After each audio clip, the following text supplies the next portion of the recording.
Welcome to the OK, Let's Learn podcast. This is two podcasts in one where we dive into great stories and books, and another where we just learn about tons of different topics. My name is Kevin O'Keefe, and today, OK, let's learn all about light. Okay, to start off, we all know light. We can see it. It's the sun. We walk into a room, we turn on our lights. But what if I told you that what we think of light is not even close to being light? It's a tiny fraction what we think of light. What if I told you that radio is light, that TV's light, Wi-Fi is light, radar, microwaves, X-rays are all light? What? Yes, everything that I just mentioned is light. And submarines communicating with each other, the radiation that we use, some people have to use to fight cancer in their body, all light. And here's the fundamental part that so many people just don't realize. Light is electromagnetic radiation. Yes, when you dive into light and start understanding it, it's so fascinating. So my younger members in the audience, when you think of big words and science and physics, chemistry, oh my goodness, it's so fascinating. And I hope you enjoyed the journey, 15, 20 minutes, all about light. So up front, first, we have to tackle this. Just remember, as we go through this whole journey, yes, scientists like to use the fancy term electromagnetic spectrum. And a lot of people don't know that. But just know that what we consider quote-unquote light, what we can see is what they call visible light that is on this spectrum. And when we talk about spectrum, what you have to visualize is this entire keyboard. You look at a piano and you've got all the keys from left to right, from one end to another end, and our understanding of the light from the sun that we can see is just one little key on that keyboard. Now, in the simplest terms, light is basically just energy, but it's energy that travels in waves. Just imagine a pebble and you throw it into a pond. Right? The waves that we see, the waves in the ocean. That's what you have to think of whenever you think of lights. And it's kind of interesting when you picture radio, how is it that, right, you're sitting there in your car and you can hear someone out in California. Well, that was my kind of light bulb moment and fascinating moment when I was a kid. How is it that this can happen? Right? Well, it travels over these waves. And today, again, the idea that you can talk on a phone without a wire, again, we're talking about these waves that move through space. So the energy travels in these waves, but it's just not waves. There's also part of light are little packets of energy that are called particles. Scientists call them photons. So although it behaves like a weight, there's these like little tiny energy bullets going on at the same time. And here's the fascinating part. The reason that we call light the electromagnetic spectrum is that inside all the waves is electricity and magnetism. Electric particles firing at each other and magnets firing at each other. And how do they do this? They're like a T. They actually wiggle perpendicular to each other along this journey in the wave. When the electricity moves, it creates magnetism. Then the magnetism wiggles too. Basically, all along this journey, it's like two friends dancing with each other. But instead of like a single line, the light is made of fluctuating electric and magnetic fields that vibrate together. So very briefly, the dance starts when a tiny charged particle, like an electron, basically wiggles. The wiggling creates this electric field. As that field changes, it automatically creates a magnetic field. This is like a never-ending loop. So this is why the light and the waves can travel forever through empty space without getting tired, using up its energy, needing a wire. It's so fascinating. Now, just again, one more point on this. I talked about them being perpendicular. My younger friends, this is basically like the corner of a square. It's like an L. It's like a T. When you come to an intersection, these are called right angles when you're perpendicular to each other. So the electric partner in the dance, they're wiggling up and down. The magnetic partner, when they're dancing, is wiggling left to right. This entire dance pushes the whole wave straight ahead at this speed of light. Now, I will say up front, these two topics, electricity and magnetism, definitely deserve their own episodes. But for now, just know that this is actually how the wave moves. They're interacting with each other. And I will say this. The idea of these particles being in light and waves being part of light, for years scientists were baffled by this. And it was early on in the 1600s, Isaac Newton thought that light was just particles. And then there was these other scientists like Thomas Young who said, no, that the light actually acts more like waves. And then finally, it was Albert Einstein in the 1900s that showed, yes, both were true. Light is a wave that carries energy in little tiny packets. So one more time, because it can get confusing, just remember this. In terms of how the light actually moves, these electric fields and the magnetic fields vibrate together. When electricity moves, it creates magnets, magnetism. And then, yes, when magnetism changes, it creates electricity. That's the whole partnership. Now, when we talk about the lights and going back to the waves, everything about figuring out the different types of light and where they come from is all about measuring the length of the waves and how often the waves vibrate or move up and down within a second. Heinrich Hertz was the first one that basically measured all this when he created radio waves, yes, in the lab. So now when you think of these waves, think of a lowercase m. Think of a hill and then going into a valley and compressing these waves so that the tip of the top of the wave from the tip of the top of the wave next to it.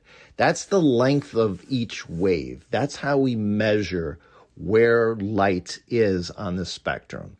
And again, how often that wave moves within a period of time, within a second, that is called the frequency of the wave, how fast the waves wiggle. How far between each of the wave peaks is called the wave length. And like I said, how fast those waves move up and down is the wave frequency. Why am I talking about all this? Because in terms of where everything is on the spectrum, all the way to the right, if you're sitting down at the piano, all the keys to the right are the shorter wavelengths, the higher frequency wavelengths. This light, this radiation is the intense, high energy part, all the way to the right. As you go further on down, all the way to the end, the left part of the piano key is the longer wavelengths, the lower frequency, and the less energy. And again, you want a great metaphor with these waves? Think of the hummingbird buzzing with his wings all the way to the right, lots of energy, and then all the way to the left, the slow, lazy elephant's ear flapping in the wing. Yes, you can picture that. Short and fast, powerful. Long and slow, gentle. So let's start with our fingers on the keyboard, starting all the way from the right in terms of powerful radiation, powerful lights. You're talking first way over there, the gamma rays. Yeah, you think of that? Whoa, no. They are the shortest wavelengths, the highest energy of lights. They're so powerful, we can't even get near them because they will literally damage any kind of living organisms. They're actually created in nuclear reactions, exploding stars, and they have uses. And this is what we'll talk about as we go down this spectrum. The uses, what we're actually using light for. In some cases, they're used in hospitals for fighting cancer, but very kind of controlled settings.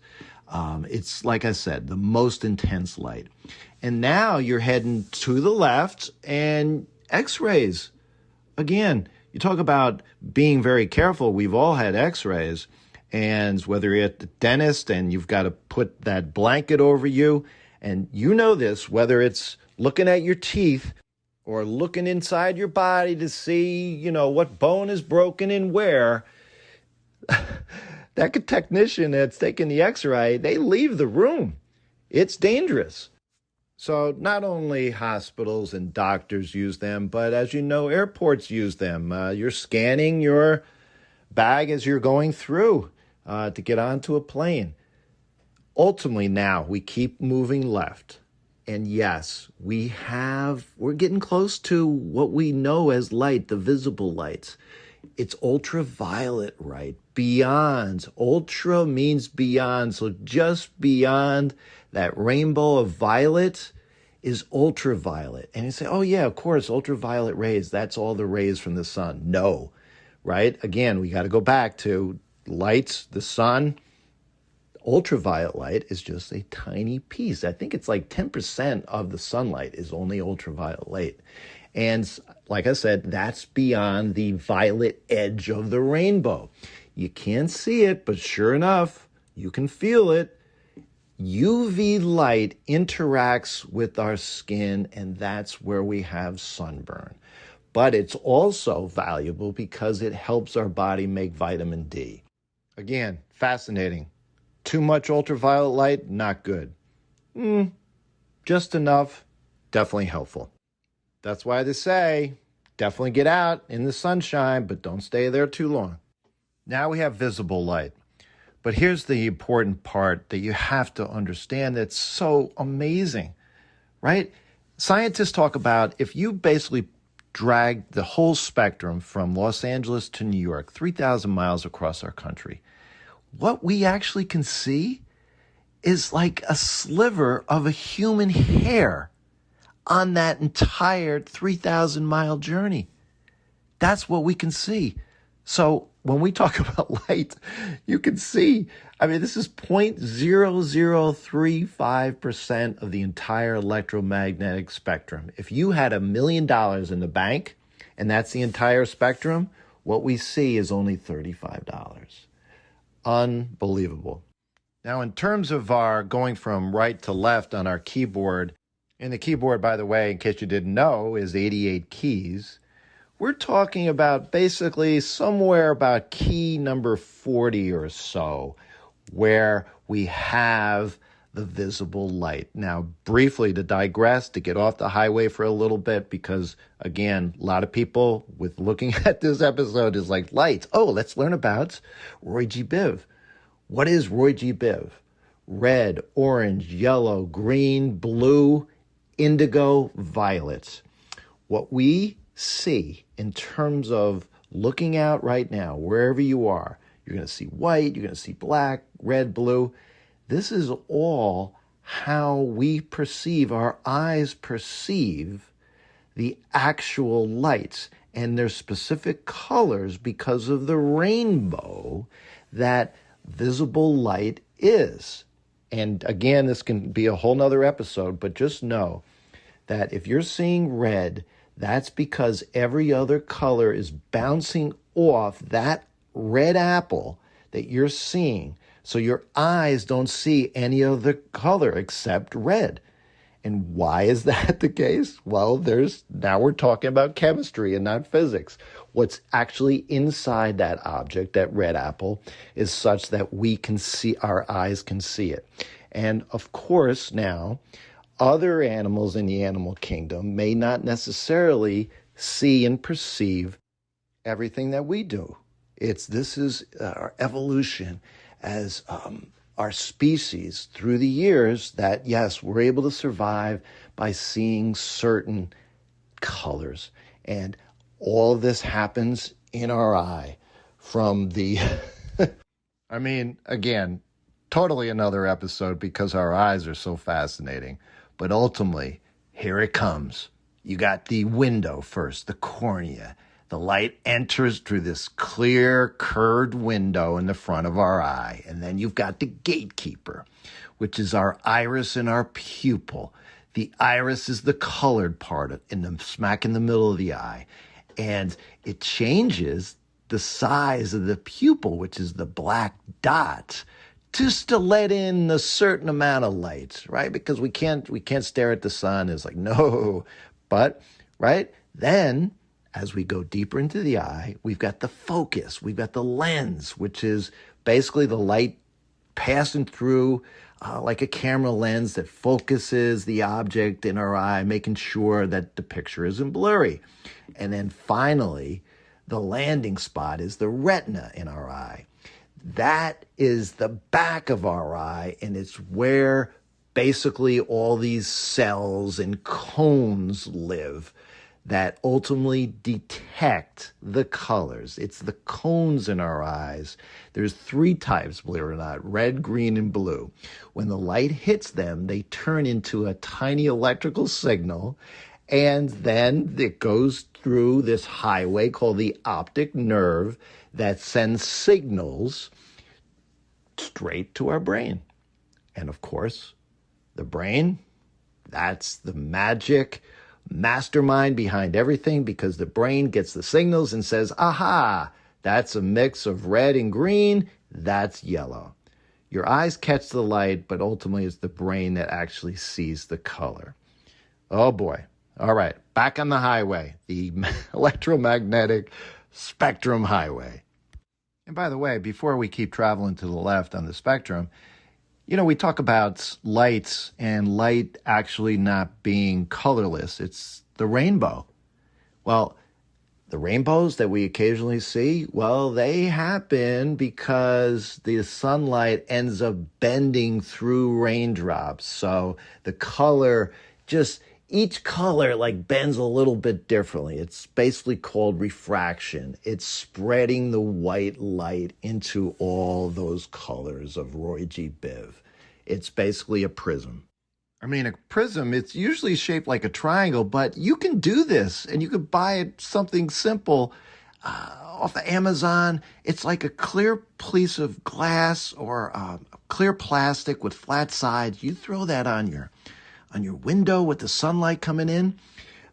My colleague, my teacher colleague, friend, a nice sunny morning, I walk down the hallway and I see there's rainbow in the hallway right there on the floor. Why? Because the sunlight has come through the window. She has this wonderful little prism, a piece of plastic that, this highway of light is all separated, and it's not nebulous like you see it up in the clouds, but right there you see all the beautiful colors, and it's so amazing. I just would pass it.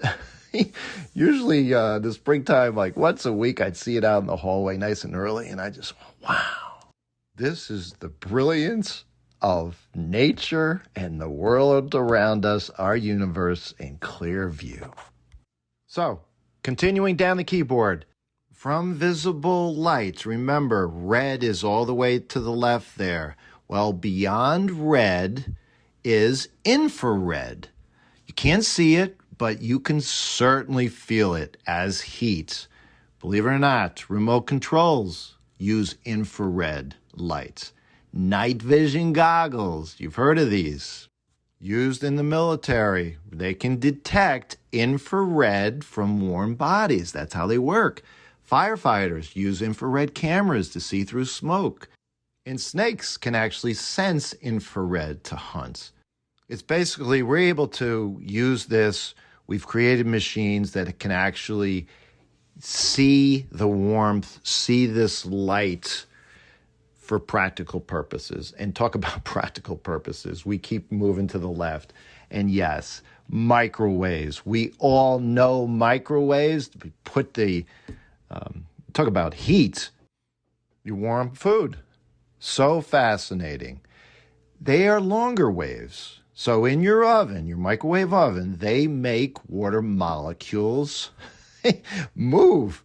So that pasta that I put on that plate, it's heated up because obviously you've got this radiation, these waves creating heat. And they're also used for radar and satellite communication, not just for heat and food. And even GPS. GPS signals are used in microwaves. Now we've got radio waves. Continuing to move to the left.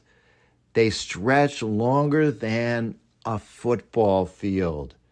Radio stations send these signals that we hear. We turn on the radio. These are signals through these waves. And the TV broadcast, these are radio waves. Wi-Fi, radio waves. Cell phones, radio waves. Yes, different versions of that part of the spectrum. But when you were thinking of talking on your phone, texting, were you really thinking of light? Well, now you need to start thinking about this. And like I mentioned early on in the podcast, if you go all the way to that left part of the keyboard, in terms of practical uses of our spectrum, you have really long wavelengths, miles, where you have communications that they use for submarines underwater. So, to wrap up our podcast, ultimately, we've been talking mostly about natural light. Well, the sun produces this naturally, but our house lights, no, this is not natural. We made these lights. A light bulb pushes electricity through this little filament or gas, and that movement of electricity creates this electromagnetic wave. Yes, physics. Yes, light that we can see in the dark, whether it's from our lamp or a flashlight. It's all light. It's all the electromagnetic spectrum. So light, it's fast. It's the fastest speed in the universe. It's 186,000 miles per second. Nothing moves faster. So the next time when you look up at that star, you're seeing light that left years ago, sometimes millions of years ago. Light is actually like a time machine. Now, we're starting to get into astronomy and the universe, and that's another episode. But just know that light is not just something we see. It cooks our food, it carries our music, it heals our bodies, it lets submarines talk to each other, it shows us our broken bones, it guides airplanes, it warms the earth, and yeah, it connects the internet. Ultimately, when you turn on that lamp, when you feel the warmth of the sun, when you heat up your leftovers, just remember you're swimming in light, and it's not just the colors of the rainbow. The radio waves, microwaves, infrared light, ultraviolet light, the X-rays, and those tiny bursts, those powerful bursts of gamma rays from exploding stars. Well, the world, it's not just bright. And the world is not just everything we can see. It's brilliantly invisible. So when you think of light next time, don't think of what you can see. It's everything else that surrounds us and makes us who we are. Friends, thanks for staying with me on this journey. It's been fascinating. I hope you enjoyed it. Reach out to me at kevmok21@gmail.com. We have a Facebook group at the link here in the show notes. Any feedback, questions, requests for other episodes, Always appreciate nice reviews on Apple Podcasts or any podcast platform you listen to. Until next time, have fun and keep learning.